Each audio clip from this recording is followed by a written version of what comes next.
isku duubnida walaalayaal nasiya aan ku shukrino dhibaatooyinka dunida ka taagan waxa weeyaan in Ilaahay nabaal mariyo waxa jira gobollo ka mid ah Soomaaliland oo dhibaato ka taagan tahay in iyagana Ilaahay amni siiyay inuu rajaynayna innagana waxaynu faraynaa ummadeena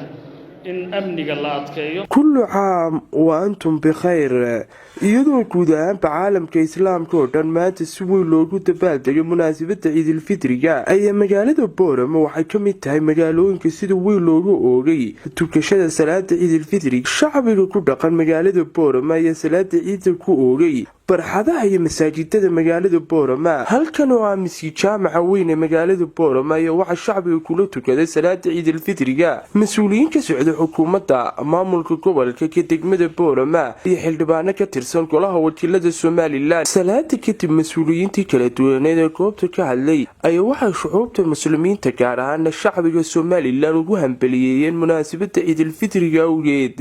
shacabka reer Soomaaliland gaar ahaan bulshada reer Awdal waxaan ugu hambalyeeynaa Ciid al-Fitriga in Ilaahay inagu simo ciideeda inagu gaarsiiyay inagu caafimaad qabna ya cimri dharar iyo cibaado suuban waxaynu u baahanahay in Ilaahay nimcooyinka uu nasiya aan ku shukrino dhibaatooyinka dunida ka taagan waxa weeyaan in Ilaahay nabaal mariyo waxa jira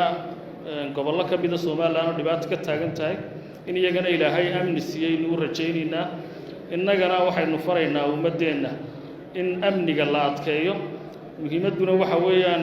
haddii aanu amni jirin wax kale oo nolosha oo suuragelaya ma jiro waxaan rajaynaynaa in Ilaahay naga aqbalo cibaadooyinkaasi Allahu akbar Allahu akbar wacdi waxa inoogu filan intii sheekhu halka inoogu jeediyay isku duubnida walaalayaal la shano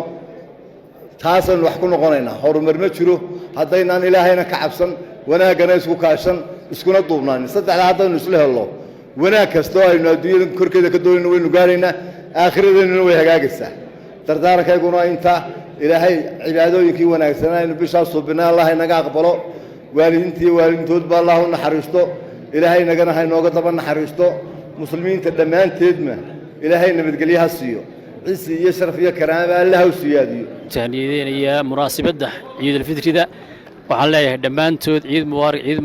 mubaarak meel kasta oo adduunka ka joogtaan Ilaahay waxa idinka rajaynayaa farxad iyo bashbash iyo barwaaqo gaar ahaan ummadda reer Soomaaliland waxaan leeyahay ciid mubaarak insha Allah hadii Ilaahay yiraahdo bisheeda Ilaahay caafimaad iyo haynagu gaarsiiyo farxad iyo reereyn iyo barwaaqo wanaagsan weeyaan Ilaahay ay noo siyaadiyo nicmada aan ku jirno nicmatul amni wal iimaan Ilaahay noo kordhiyo ummadda islaamkaana Ilaahay ka dulqaado dhibaatada ay wixii dhibaataysan Ilaahay ka dulqaado Cabdirasaaq Umar Macadowliyo telefishinka CBA Boorama